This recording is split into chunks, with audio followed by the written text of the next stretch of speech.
Hello everyone, आपका स्वागत है हमारे नए daily podcast stock of the day में।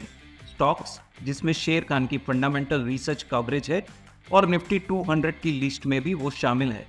इन स्टॉक्स पर टेक्निकल पैरामीटर्स पर शॉर्ट टर्म के लिए जिस पर स्ट्रॉन्ग बुलिश सिग्नल जनरेट होता है उनको stock of the day recommend किया जाता है।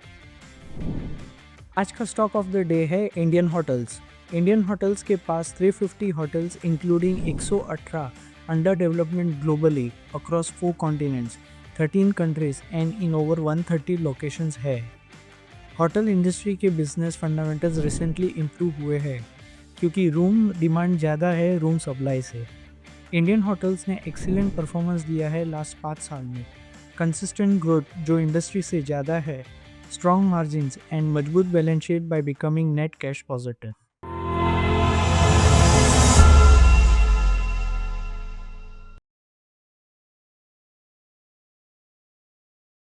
Investment in securities market are subject to market risks. Read all the related documents carefully before investing.